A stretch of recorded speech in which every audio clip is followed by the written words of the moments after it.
everybody. And I think that they are rejoicing for us too. It is a message for us. Shall we sing it together? Oh, my comrade, see the signal waving in the skies. Reinforcement now appearing, victory is now. Hold the fort, for I am coming, Jesus signal still. Wave the answer back to heaven, by thy grace we will see the mighty. Piano, please. Piano, not organ. Bam, bam, bam, bam, bam, bam, bam, bam. Mighty was round us falling, courage almost gone. Bam, bam, bam. Hold the fort, for I am coming, Jesus signal still. Wave the answer down to heaven, by thy grace we will see the glorious banner waving, hear the trumpet blow. In our leaders, where we triumph over every foe. Hold the fort, for I am coming, Jesus signal still. Wave the answer back to heaven, by thy grace we will. Fears no longer, battle rages, all the help is near. Onward comes our great commander, cheer like comrades cheer. Hold the fort, for I am coming, Jesus signal still. Where the answer lies to heaven, by thy grace we will. Put your hands together for the King of Heaven. Hallelujah. Please, let's take our seats. This is interesting. There is a rumbling in the heavenlies.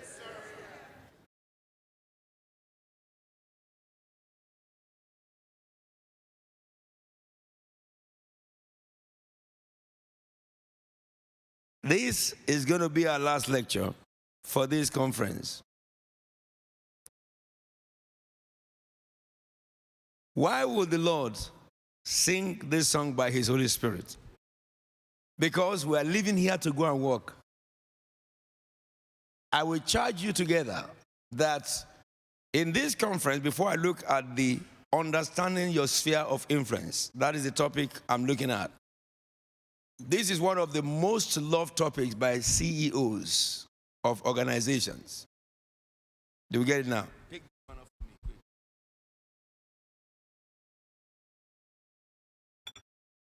It is the most sought after lecture. And it's very vast. But I'm going to truncate it for us to be able to understand, especially those of us who are probably still climbing the ladders, so that we don't go into the areas that will be complicated for you, or areas where your authority cannot, really make happen. And I intend to do this as fast as I can so that we can have questions. If you have questions, write them down, and we're going to look at the question.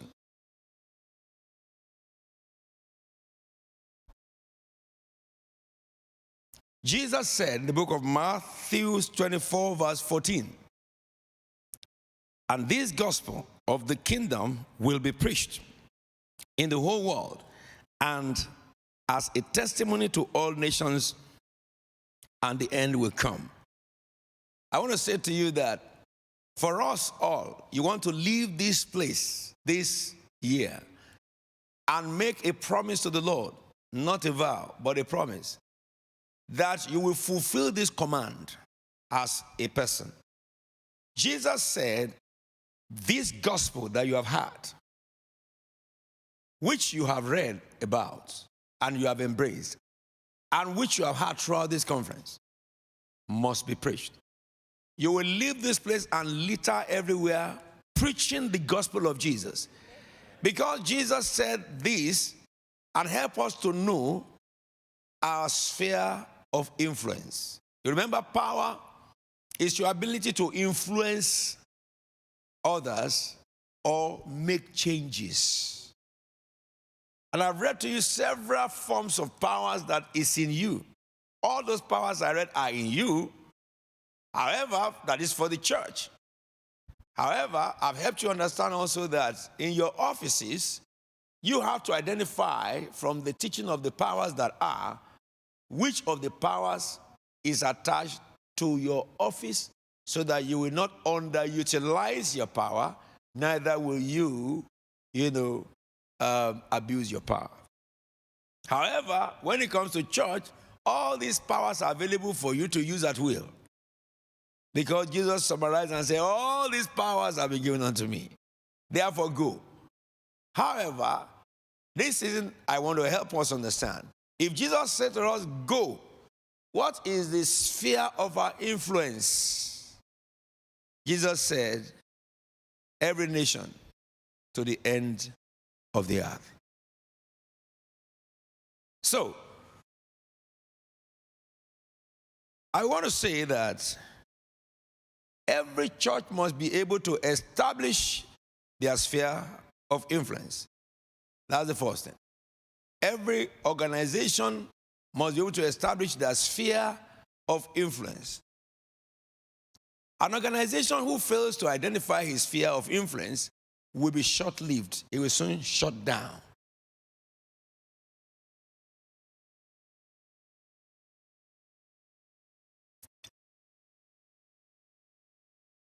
What is sphere of influence? Your sphere of influence is defined as your reach or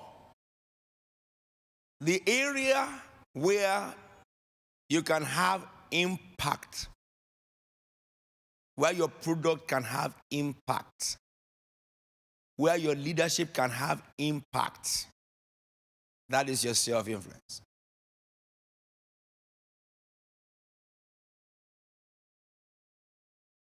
I want to say that, let us look at some few jargons, and then we go into context. As a high impact leader, which you all are now, because for the past 5 days, we have been teaching about high impact. So when I say high impact leader, you know the qualities of high impact, you know the spheres of high impact, you know what determines high impact. As a high impact leader, therefore, your sphere of influence is determined by the context in which you can affect others. The context in which you can affect others. Remember, your sphere of influence is the context in which you can affect others. In other words, any context in which you can have impact is defined as sphere of influence. You will agree with me that your first sphere of influence is your family. Do we agree? You don't need any certification to influence your family. Whether you are a child in the family, whether you are a father in the family, whether you are a wife or mother in the family. Your second sphere of influence as a Christian is your church. And for your industry, where you are employed, is your company or your office, your organization that you're working for. And your third area of influence is your community. If we look at the sphere of influence as defined by Christ, he said, you will receive power after the Holy Ghost has come upon you, Acts 1:8. Then you will be my influence first in Jerusalem, and then in Judea, and then in Samaria, and then to the uttermost ends of the earth. And I think that set precedence for organization. Let me narrow down to organization now. Organization's sphere of influence is defined in two categories: internal sphere of influence and external sphere of influence. And the same thing with church. Internal sphere of influence and external sphere of influence. Now, for an organization, your internal sphere of influence comprises, let's look at the graph, the whole of your organization. Number one, your employer, your co-worker, your neighbors, your friends, your family.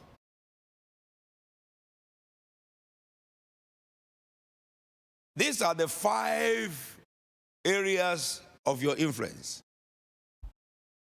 Your employer, your co-workers, your neighbors, your friends, your family. Come on, let me help you know something about this, reflecting this organization. For you to be employed by an organization, your employer is your first influence. When you get into an organization, your next prime interest is how do you influence your co-workers? Because you have a common goal.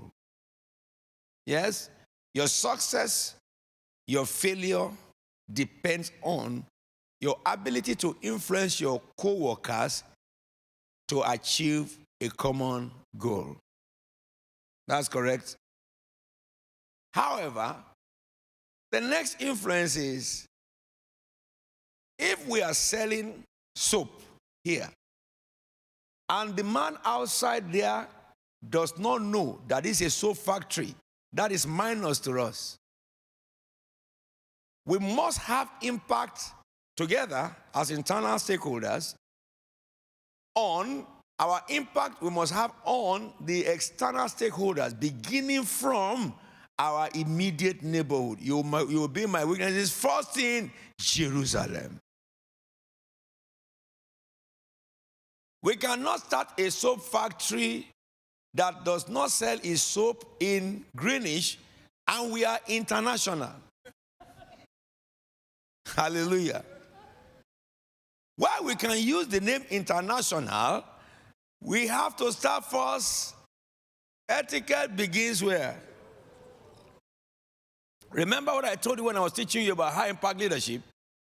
Be nation-minded, but be local focused. While we are nation-minded, we want to win the whole of Germany for Jesus. We want to heal the whole of London, the whole of Ireland. The moment we arrive, they will go ablaze and fire, fire, fire. The whole of Africa, we have to change the government of Africa, and we will consume Nigeria, Kenya, and Togo, and Benin Republic, chase the devil out of every land and island, and then until the devil have no more land.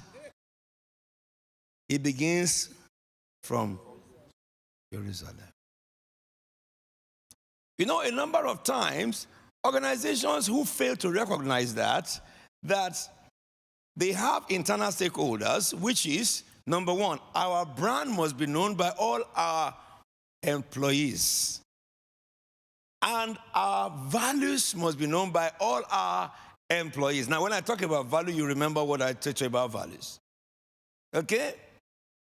Then, our goals must be known by all our employees, and the purpose for our existence must be known to the least in our organization. And that is the reason why we try to summarize our purpose in an acronym. Because we have a large vision. And that vision, we have to look for an acronym, a line or two, that will encapsulate the whole vision, such that when any member of our organization will see that, they will remember who we are. If you look at all these big organizations, Coca-Cola, they have their acronyms. Microsoft, they have their acronyms. If you look at Unilever, they have their acronyms. If you look at Shell, they have their acronyms. Churches, you have their acronyms.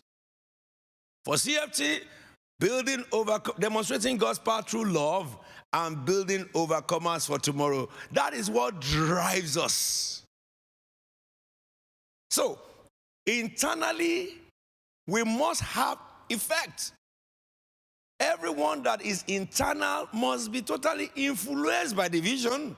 They must know the vision so that they can work together among themselves. You cannot demonstrate love outside when you have hatred inside. Am I talking to somebody? You can't go and you cannot, if your nation is at war, you cannot go to another war nation to do peace. Are we together? So we recognize, therefore, that for you to be able to effectively, reach your influence, saturate your sphere of influence, you have to first define it. And it's defined into two things: internal stakeholders, external stakeholders. Now, let me show you this one that is here. If you look at your employer, your co-worker, your friend and family, they are internal stakeholders. Your co-worker, you are in the same company. Your employer, you are in the same company. Anything that happens to your job will affect your family, correct? It will affect your friends. In the church, what is internal stakeholders? Every member are internal stakeholders. Visitors that visit you are internal stakeholders. Because first impression lasts long. Now, in designing your policies, your approaches to operation, you must have in your contemplation both internal stakeholders and external stakeholders. Okay? Now, that's why Jesus teaches us to saturate our Jerusalem first. He teaches us, he said, tarry ye, get yourself together, sort yourself out, because you are going to sort people out there. Until you are sorted, you cannot sort out the other people. And so they remain in Jerusalem. When power came, they were reading the Bible, know the Bible very, very well, back and front. When power came and they have to launch out outside the internal stakeholders forum, they had something to offer them. Therefore, we can say your sphere of influence, you understand, is divided into the two focuses, internal and external. And you understand that your internal stakeholder is involved in all this stuff here. Employer, friends, family, co-worker, and outside there, your neighbors, which is external. So therefore, let me talk a little bit more about Christians and, of course, business and your internal stakeholders. We're looking at these stakeholders you have here can be categorized into your personal life or your life within your organization. Your personal life, which comprises friend, family, and a part of your neighbors. And life within your organization, which comprises your employer and your co-worker. There's a lot I can talk about this, but God will help us. If you look at all the lectures I've been giving you, you can put it together. Reason for values, defining values, reason for culture, behavioral culture of organization and all stuff like that. All that come into play. And you can listen to the previous lectures on this. And your external stakeholders are from your other segment of neighbors, because neighbors could be your next door one. It could be somebody who lives in your area, all right, to the end of the earth. Let me just say to us, in the church as a business, focusing on external stakeholders, you need to take into cognition your immediate community first, put them together. Your borough, your city, your nation, before your world.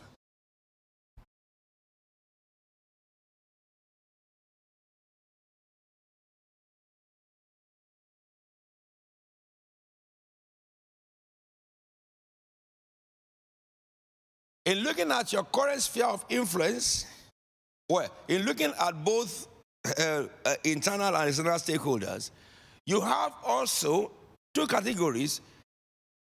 The two categories comprise of your immediate sphere of influence and your future sphere of influence. In this area that we are, there are some people already who know about us. Yes, among our neighbors. But there are some who haven't heard about us. So those who have heard about us are immediate sphere of influence.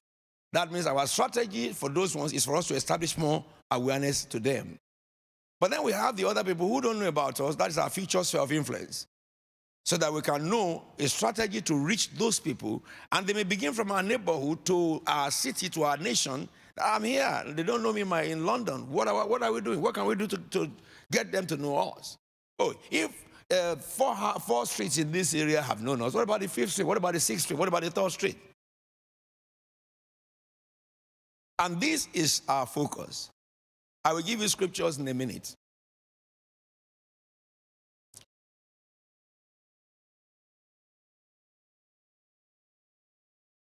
So in our current sphere of influence, because that involves those already we are influencing,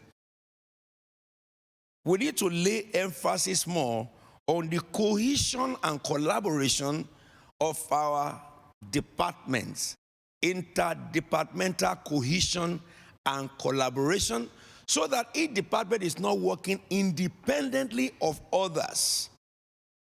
Whereas every department has the knowledge and the intuition that what I am doing, what will be the impact of it in other departments, so that they can work together. And this is also the reason why what is happening in every department, the pastor cannot be in isolation of it, because the pastor is supposed to be a strategist together with his immediate leadership. And lack of knowledge of downline or what is happening in various departments will mean that you strategize to fail. So, we are looking into the fact that your internal sphere has to be saturated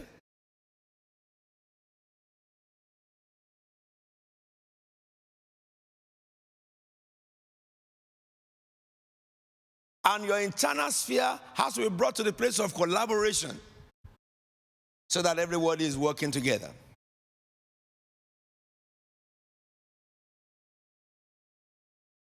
The same thing, I recognize that in a Christendom we have been going for a lot of evangelism in on our streets and stuff like that. But I think that our evangelism have not added people into the church, isn't it? Yes, everywhere in the world you evangelize, the people will just hear you. Some of them will come when they have problems. Some of them will keep. We have people who took, as I say, a person who took the leaflet of the church. It took about 2 years before the problem happened, and he said, "Where is that church leaflet?" They looked for it, they found it, and they came. Can you imagine 2 years of giving a leaflet to somebody? So if that be the case, I think for our internal sphere to be effective in our community, we have to think of something that the church can do, and it will attract the community to come into the church. Now, I will not be able to tell you exactly what to do. How do you know what to do? When you leave this place today, each one of you, go to your community office. Inquire about the need of the community and come up with frugal innovation. I've covered this in your previous lecture. Frugal innovation is an innovation that arises by the need of community, which is costless, using the provision of the community to devise a solution for the need of the community. That's frugal innovation.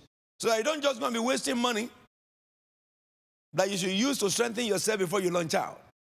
Let me give you an example. If lawyers are in your church, why can't they start a legal counsel bureau in the church? People in that out there, and they need it. If you have doctors in your church, why can't they come together and start a medical consultation in the church? If you have people who work in employment in your church, why can't they set up an employment bureau in the church? It doesn't cost the church money. It only costs brains. These are frugal innovation. I have been looking at stabbing in London. I've been thinking seriously on how can we interject the devil and stop the stabbing positively, not something for television to come and carry that they are doing something. I don't want them here because there are people who will praise you today and tomorrow they unpraise you and then they muddle up everything. Even when we are successful in getting those young ones out of gang, we will not permit them to be interviewed. Are we together now? So that the hearts of those guys will be focused on Christ alone. But we have to think about how can we reach these guys? We have to understand the way they think. We have to understand their habitat. We have to understand the tools, the supply of their value chain before we can sabotage it. So we are looking at leaving this place in this convention. I'm going to look for the major problem in your area, and you gather your brains together, pray about it. If you pray for that and fast for that, it's good. Because you want to have revelation, not just somebody just suggesting something. Something that it is intelligent and it will work. So when they bring all the suggestions to the table, apart from analyzing them with your intellectual knowledge, all right, pray over them and take decision. So that the government will see that crime rate is reducing. Are we together? So this is the area we are talking about. To affect the neighbor, for church to be relevant to the neighbor, the church must have something the neighbor feels there is a need they have, and the church is meeting the need. When they come in, you can now reach them with the gospel of Jesus. Of course, if you have money to be feeding them, to start £1 shop is good, or to be giving clothes out to people who are clothesless is good. When God gives you money and you are so blessed, you can set up a house of refuge where homeless can come in and take care of them so that it will be a stopover shop before they are relocated. Because some people are victims of homelessness, not because they are useless people, they are victims of circumstances. We have met people who, they sacked the husband, they sacked the wife. Suddenly, within 1 month, they had big house, they became homeless, and they were on the streets. Do we get it now? These are areas church can invest money. Let me say this to you, in the area of investing money to address the issue of the community. If you invest money on homes for homeless people, government will pay you for it. So you can generate funds by it. Not only that, you are carrying out the duty that Jesus commanded you to do as a church. You can build skill center in the church, and you can generate funds from it. There are some training that if you do it, government has money to pay for those who come for such training. Look for such training, start it in the church, government will pay you. Those are what they call frugal innovation. Sometimes we go and invest ourselves into big things and money spending stuff, but we shouldn't. We shouldn't. We should cut our coat according to our size. Understand, therefore, that the life of people in your departments, teams, functions, divisions that are interacting with you, your community group, friends and family, they are stakeholders in your church. Are we together now? And we have to reach them. The final one is your future. Reach. You will be my witness first in Jerusalem, then in Judea, Samaria, and the ends of the earth. For your future reach, you have to have a good strategy of extending your influence.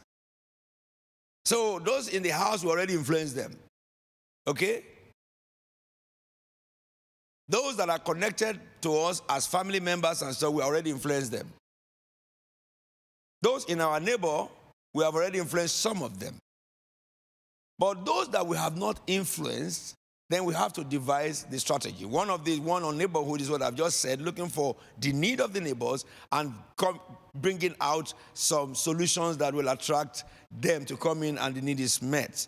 However, we need to recognize there are things that we can do. These are things that we can do to influence, to extend our influence. One is improve your communication skill to the external stakeholders. You improve your communication skill by engaging with them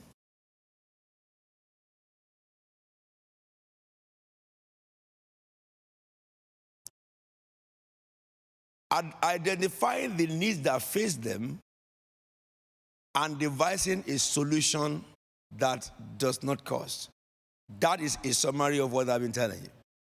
And that will bring them into the church. Number thing that you need to do is to build trust between you and these entities you want to influence. You need to engage them with the view of helping to solve their problems, and you need to build trust in them. You know, that building trust could be one man at a time. If somebody trusts you, you don't know how many people that person knows that he will tell about you.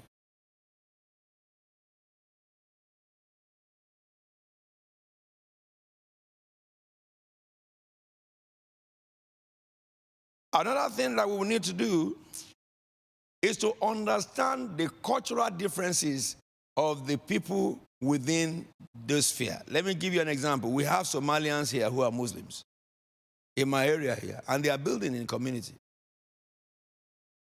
We have the Hindus just down the road, and they are increasing in community. What is their culture? How can we reach them? I'm not talking about preaching to them. I'm talking about going to their habitat to understand how do they reason. If you have witches around you here, how do they reason? Enemies, godless people, how do they reason? The same thing with the gangs. If you can engage those people on the normal friendship level, you know, some Christians fear demons so much that God is afraid of them too. Oh yes, if you fear demons, God is afraid of them. Those things are trash. If you ask me for references on this, I will tell you the book of Acts. When Paul he ran away from death. They smuggled him to Athens. Instead of him to keep quiet, he went to the idol worship in Acropolis. If you go to Athens, you first go there. It's the first place that every tourist go. And he saw people with idols and temple of gods. And my friend Paul went into the God's temple. And he began to go, as if he's a tourist. He came to the first idol, this temple. He read the name and studied what they say. That's Zeus, okay? He went to the next temple and he said, that's interesting.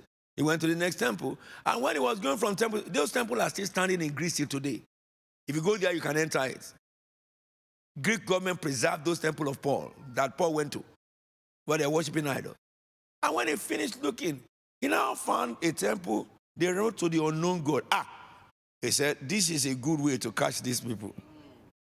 If he was afraid of demons and all this nonsensical demonic stuff they are talking in Christendom, he will not even step at the door. You know, demons don't have problem with Christians because they have enough business in the world. I repeat myself. What has problem with Christians is lack of knowledge. Am I talking to you? So Paul went to them. And if you look at that scripture, it tells you that in that shrine are a sect of people who are the highest philosophers. They are there. They may be Illuminati or Mason, but these are the most respected guys in intelligence. And Paul went to their midst. Because he knows that all the knowledge of the world is foolishness. And he started discussing with them, you know, you guys, I discovered that you are very religious. To say that to a witch, today, a Pentecostal man, if you tell them that you said to a witch that he's very religious, you say that you don't become one of them. Isn't it? Abi? Paul went to this guy and said, I saw that you are very religious. He said, however, I have read the stories of all these your gods, one after the other.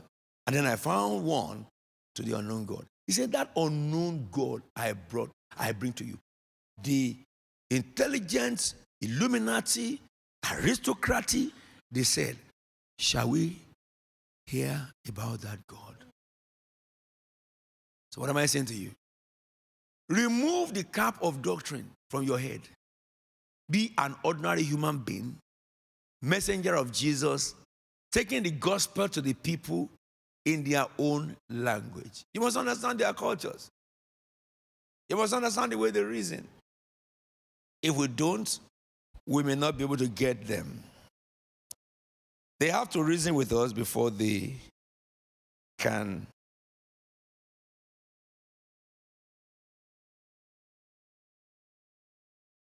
Excuse me. It's 3. Okay. Let me just give you scriptures. And you write that down.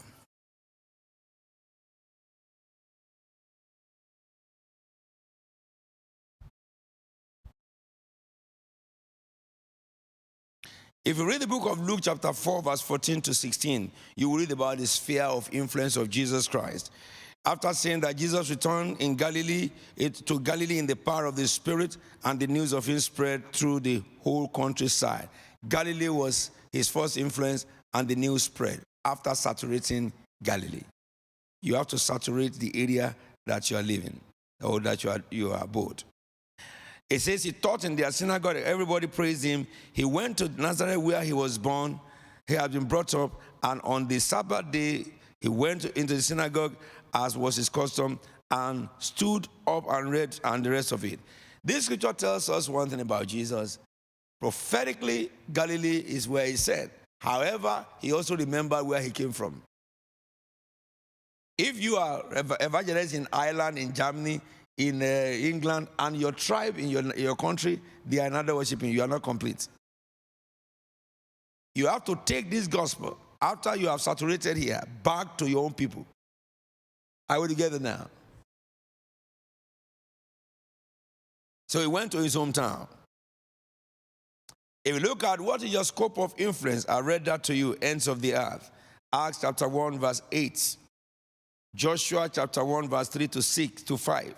God said to Joshua, I will give you every place where you set your feet, where you set your foot, as I promised Moses. Your territory will extend from desert of Lebanon and from the great river, the Euphrates, all the Hittite country, to the great sea. No one will be able to stand up against you all the days of your life. As I was with Moses, so I will be with you. I will never leave you or forsake you. Can I say something to us? Why I put this scripture here is that to help you know that the scope of our influence is the whole world. All right? And if God promised Joshua, because he took over from Moses, that nobody will be able to stand against him, I wonder why a Christian should think that something can stand against him. Am I talking to you? Who is higher, Moses or Jesus? It's Jesus. Moses never said all powers are given unto me, but Jesus said so. So why should Christians be indoctrinated with fear? It's from the devil. No power can stand against you. That is what the Bible says. Psalm 2 verse 8. Write it down. It says, ask of me, I will give you nations for inheritance and ends of the earth for possession. Now we come to the spiritual. As much as we have mapped our sphere of influence, as much as we have all the plans to take over the sphere of influence, we must pray it to be. We must pray it to be on a daily basis for the salvation of people in our community, for the salvation of people in our city, salvation of people in our nation, so that everything we are doing has in mind that we want to sell salvation. That's why we are going through all this procedure. If you don't pray it, you cannot expect it.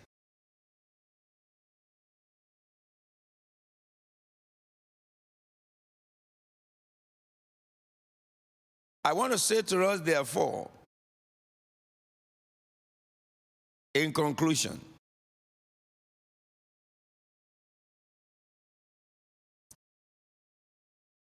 the 3 major things that you must never forget, which you bring to your memory all what I've been talking about, is this. You must ask yourself, what am I directly responsible for? Everyone. And identify what your responsibility or responsibilities are. Number 2, what can I influence? Because I haven't talked about a very global thing, we have to narrow it down to individual. And then, number 3, everything else outside your control and influence. What are the things that is beyond my control? If you can identify daily what is your direct responsibility, both in your office, then you will deliver. In the church, you will deliver. If you can always identify what are the things you can influence and make sure that you are positively influencing them, then you can deliver. If you also ask yourself all the time, what are the things beyond my control, and you don't try to step into it, you will preserve your energy so that focusing on the area of your influence will be effective. Are we together now? Now, therefore,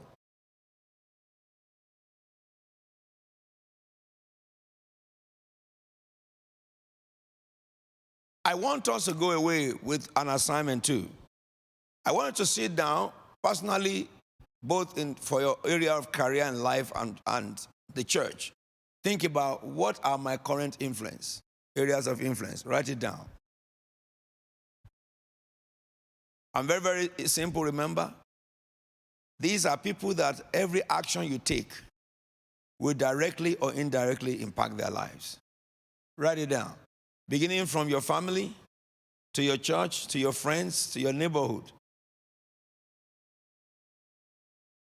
And the second thing you must also work on, who are the people I intend to influence in my future? Haven't known the people you are influencing now. You will have some friends and families that you are not influencing at all. And they will become your future influence.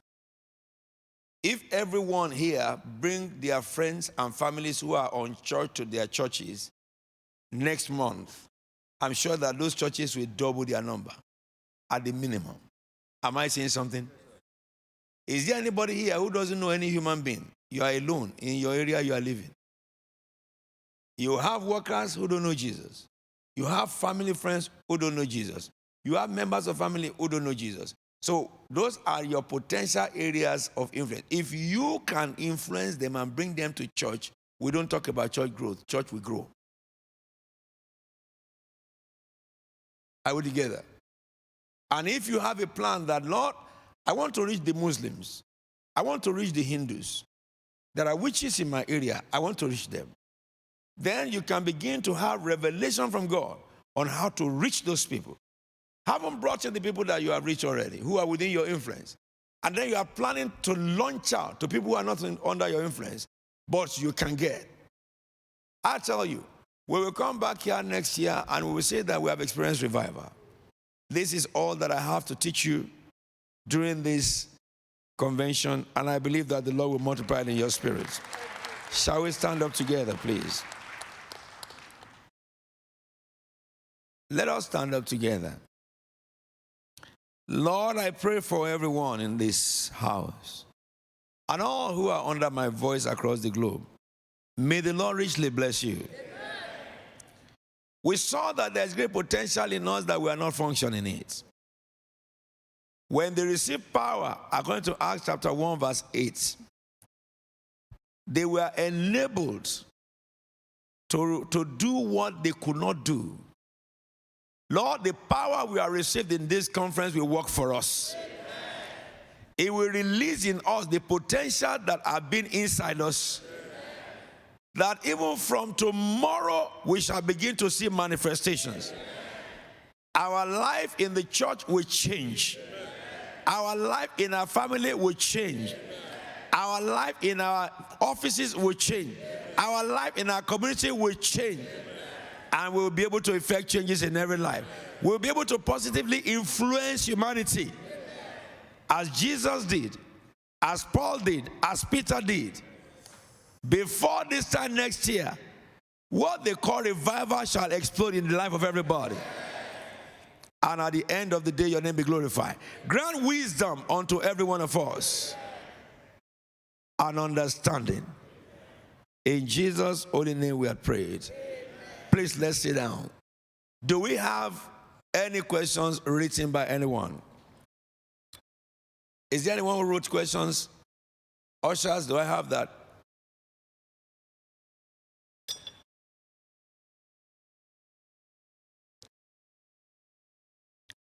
Now, I will just answer these 3 sheets. I am glad of my department and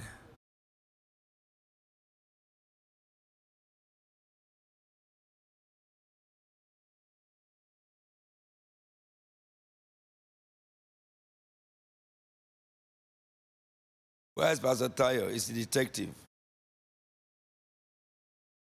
Or who has the ability to read any writing? Yes, come, doctor.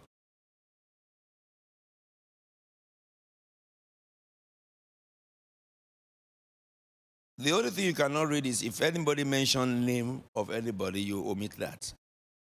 I just need to know what's the idea behind the question. Yes.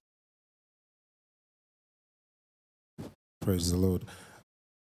I'm head of my department and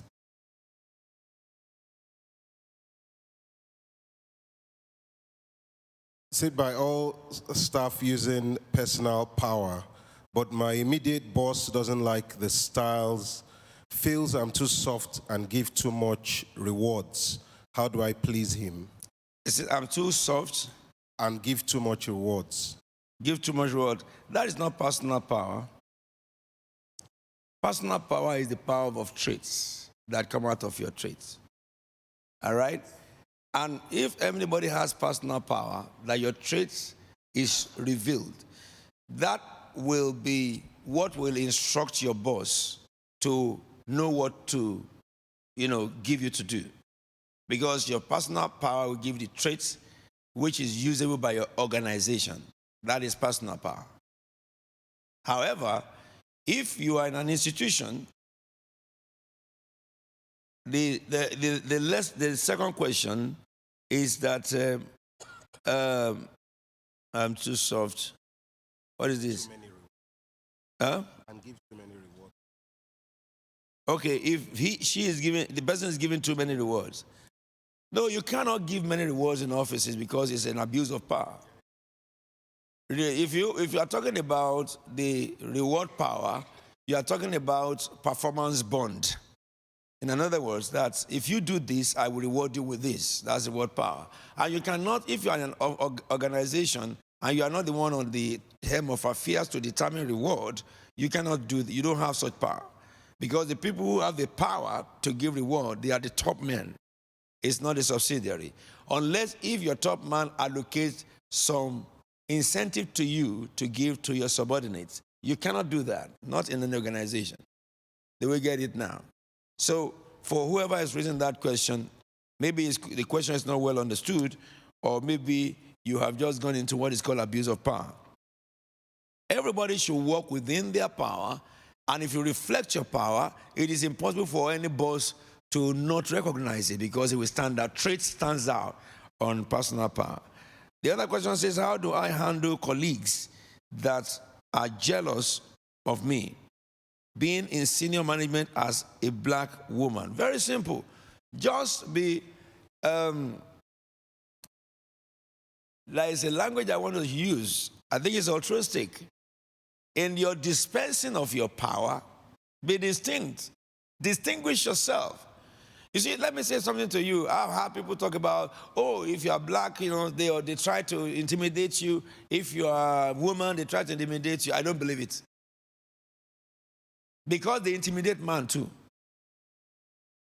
And they intimidate people of the same color, intimidate themselves. Flush your mind off from all those trash, number one. So that your conscience can be clear and you can effectively deliver. If you have a bias and you go into an industry with a bias, that bias will be the fundamental recipe to your failure. Are we together now? Somebody, one of the old ministers who have worked with us, Apostle Tom, Toff, spoke about me. in your video. And one of the things he said is that, he said, I'm amazed to meet Apostle Williams because nobody seemed to offend him. And he said, I've seen him when people do wrong things, that he keeps on doing what he's doing. He ignores it. And I think it's a strength. I worked in George Wimpy. I'm a black man. All my bosses are white people. And when I came there, I've been wondering, these people are racist. It is in that place they gave me Ford Cortina, brand new, as a gift. I was in North East London Polytechnic, now East London Polytechnic. When I got there, people called me, black guys, and said that, look, there's a lecturer, his name is Dr. Brown. He's very, very racist. And I said, I don't know such. When I saw Brown, I said, good morning, sir. He didn't answer me. Does that not look as if what they are saying is true? And yet I did not believe them. So the next time he's coming, I walked to his front and said, good morning, sir. He said, what is good about the morning? I said, I'm sorry, sir. He said, what are you sorry for? So I left. The third day, I saw him. I said, good morning, sir. He said, I told you don't greet me good morning again. This is cool. And don't use sir for me. We are colleagues. I said, yes, sir. Because I was trained in Africa. You say sir to everybody. I said somebody who is in authority over you. So I continued to greet him, good morning, sir. Good morning, sir. And then after about 2 or 3 weeks, he called me. So he said, let's sit down. He said, you are different from all other students. He said, I tried you to see whether you are like them. He said, but you are not like them. Look, when I was going to get admission in UCL, University College, he wrote me a reference, and that reference earned me admission. They did not ask for any certificate I have. When he wrote his reference, he just signed it and said, in mathematics, he's a genius. That's all they took me in UCL. They didn't ask me for any paper. So, when you are working in an organization, flush your mind of all that. But if you distinct yourself, just read the book of Daniel, the person who wrote that question, you will discover how all the satraps hated Daniel, but Daniel distinguished himself in chapter 6, and that is what made a difference. So you will get there if you can do that. How do I handle negative feedbacks? Is by doing better. Because I've said to you that one of the things about a high-impact leader is that you must self-examine yourself. You must critique yourself. Understand? I said that to you. So criticism should not be scaring or should not scare anybody from production. Criticism will set a man into confusion if you are not sure of your skill. Are you together now? So, but if you criticize me, it's another opportunity for me to really show my skill. I put the criticism aside, but you look at the criticism if the criticism is correct, because there are constructive criticism. Okay? But if it is not a constructive criticism, which is just somebody just bringing out something to put you down, ignore it and keep showing your skill. And when you do that, from above, those who are on the top, they want somebody who is efficient, who is trustworthy, confident, and has skill. They will soon get. There is somebody in my church here. When he was working with a company, and that company, he had a boss. And the person is seated here now. And the boss decided to validate him. And the boss was always rubbishing his work. Of course, we had a period of prayer at the time. And by the end of that prayer, the company decided to, another company came and bought that company. Okay? So when another company came and bought that company, so they have to restructure. They have to sack some people.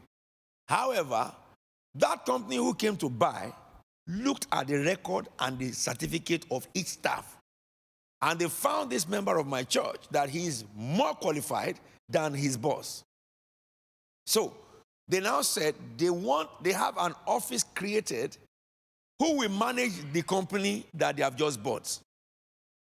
Okay? So just a week before that time, this boss sacked my member. Now, the new company now looked at the record and employed him. And then, when all the restructuring had finished, this new company now gave him an office where he will manage the old company. So the new boss came to the office and he has to call all those who are the heads and the workers, top guys of the old company. So he gave them an invitation. And when they opened the door, he, who was his boss, opened the door to lead his team to the new boss. He found the man he had sacked, now his boss. You know what happened? After he was shaken, after that meeting, he personally resigned. The gifting of a man will make it for him. See, in all these theories that you are being taught, you must understand that your spiritual connection must not be taken away. If you faithfully dispense your work, it is impossible for the word of God not to be fulfilled over you. But you must ignore what people say. Jesus said, do people not say for more months there is harvest? He said, you don't say what people say. Anything you do, work at it with all your heart as unto God. Joseph was a king in a sojourning land. Joseph became the Pharaoh. And David became the head of the country too, the king. Because he was the one who would take decision for the king. Now, someone says, please explain the procedure to follow in dealing with issues brought by members. Do we pass on to pastor hearing the issues or deal with it first? Explain the procedure to follow in dealing with issues brought by members. Okay. Do we pass it? Okay. If an issue is brought to a member or a leader in the church, the leader should understand delegated power. It's not your position to decide it. The set man or set woman of the house is the one responsible. Let me tell you something in law. If you take decision for a member, and that decision, the person wants to report that advice I was given, I implemented it, I suffered harm. Let's say that's the claim. When the court will come and summon whoever gave the decision for defense, the first thing they will look at, are you qualified or positioned to take such decision? If you are not, you are guilty. You have no defense.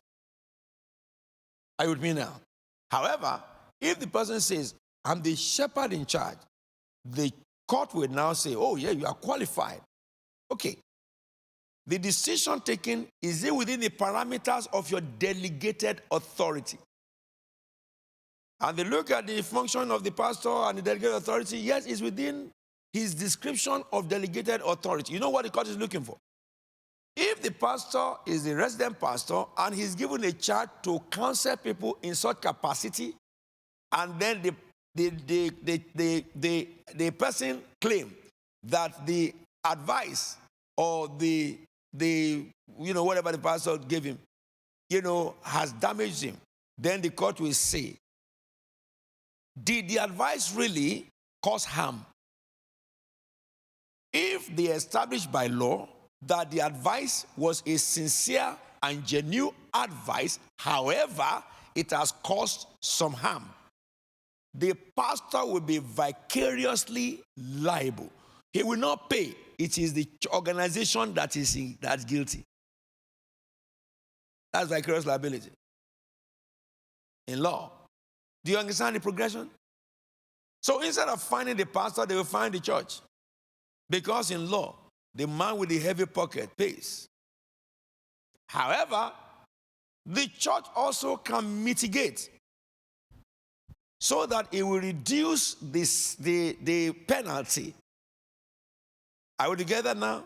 And the argument of that I can tell you, but we won't go out of here. That is how delegated authority works. So when any member of the church comes to a member of the church to say anything as an issue, that member must take it straight to the pastor in charge. But however, if pastor delegated an officer to be the head of choir It's not everything that he will come to pastor for permission to do because you have been permitted to do something within the parameters of your definition. You know, church should be taken like your office. Are you with me now? As your office is, so the church is. And you must understand very, very well when I talk to you about power, and I talk to you about working within the context of your definition of power, and also the possibility of abuse of power and the consequence of it. So that's how it goes. But, however, when the head of department takes decisions over his department, on a monthly basis, every department must write a report back to the pastor. Because every decision taken by you will help the strategic planning of the pastor to move the church forward. Are we together now? I hope I'm very, very clear. That is how that goes. It is a matter of everybody recognizing. I will not take any other question after this, because if you want to question, I want to eat. I mean, don't be so. Bishop. Apostle, you made clear in your teaching that the pastor's spouse is subject to the pastor, yes, pastor's leadership in church. What happened when a spouse repeatedly refused to follow general instruction to the church? Instruction on the church from female pastor perspective, from female pastor perspective.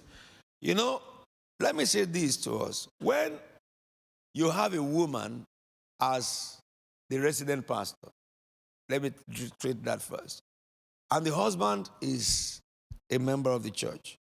You know that I told you, and I showed you in the Bible, Mrs. Lapidot was a prophet, Deborah. But when Barak, the commander-in-chief of armed forces, saw battle and went to Mrs. Lapidot, Deborah said to him, if I lead this country, you lose your position. Because the praise will go to a woman. He says, Ma, if I lead them, we will all perish. So he recognized the office spiritual of the woman and submitted to it. What about Mr. Lapidot, the husband? When the woman sits as a judge, if the husband have issues with anybody, it is the wife that will judge him and judge the people, because she is the judge. So also in church, the authority of the woman who is a resident pastor is in no way smaller, or what they call this, dominimi. I think to a man. Whether he's a man or a woman doesn't matter. The resident pastor before God is resident pastor.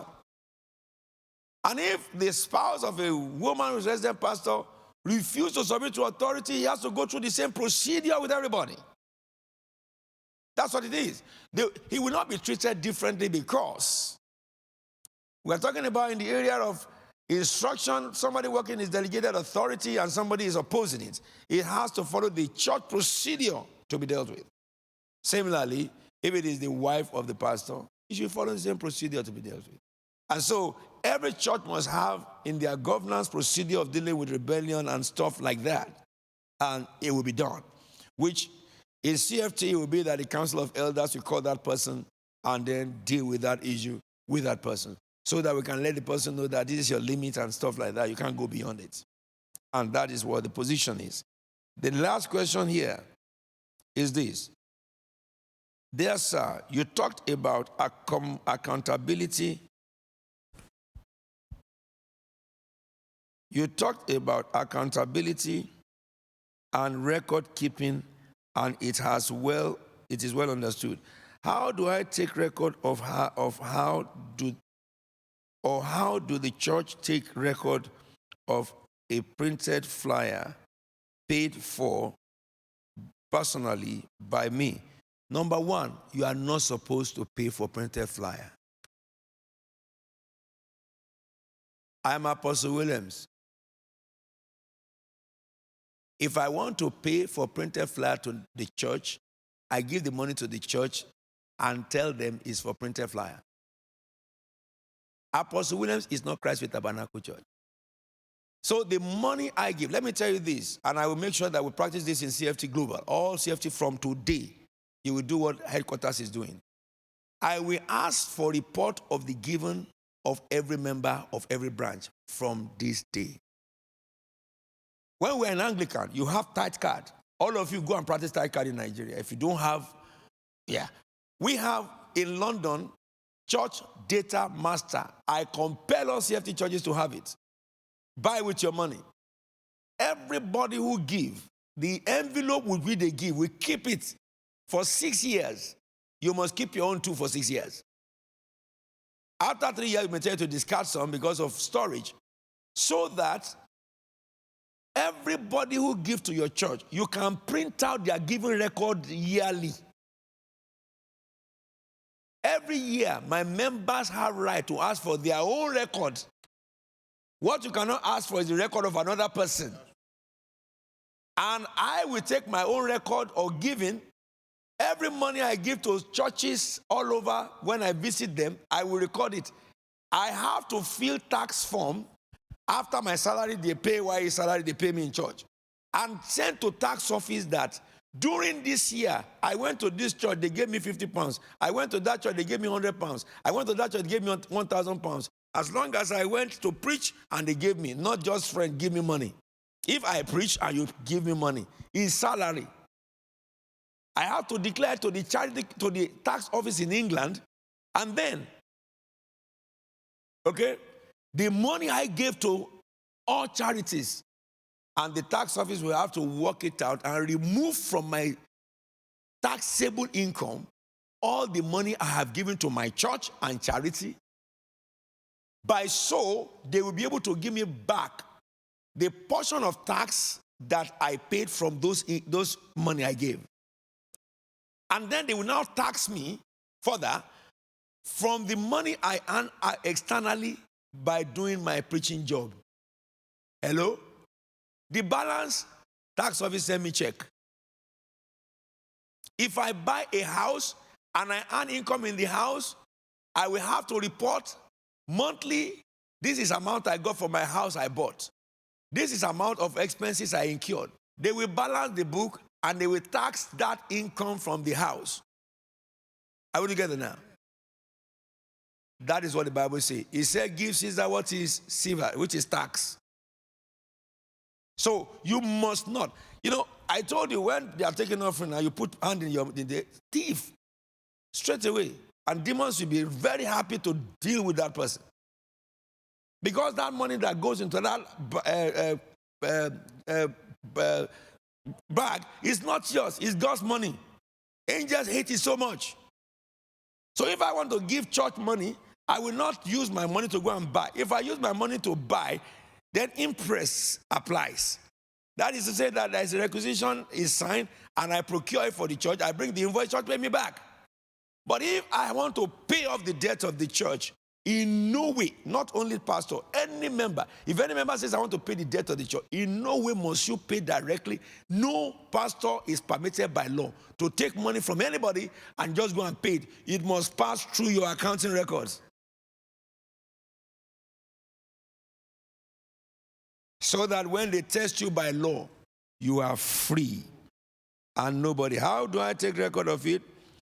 You take the money, pay it into the account, record it, and let the account people pay for the leaflet or for the car. If you want to buy a car for the pastor, which you want that the church should buy, you must pay the money into the church, and the church give the car to the pastor. The pastor have rights to take money from anybody under heaven. And the pastor have right for the church to buy them car. If it is you who want to go and give car, then it is you. But if the church says that we want to buy a car for the pastor and you want to give money, then it becomes that you pay to the church. But if you are so blessed very well, you want to buy a jet, you just go to the jet hangar, carry one, drive it to the house of the pastor. That is you and the pastor. However, if it is the church that says, we want to do this, That's the distinction. You have the money, you give it to the church, they pay to the account will do it. And that is what is called in accounting restricted funds. May the Lord bless thou and increase thee in Jesus' name. I'll see you guys. You want to ask me a question? No, sir, no question, sir. Thank you. You can go. You are free to go.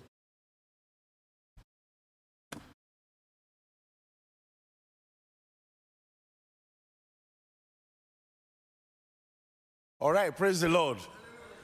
Have we been blessed? Yeah, without gainsaying. We are not supposed to do any preaching or sermon because it's lunchtime. But Paul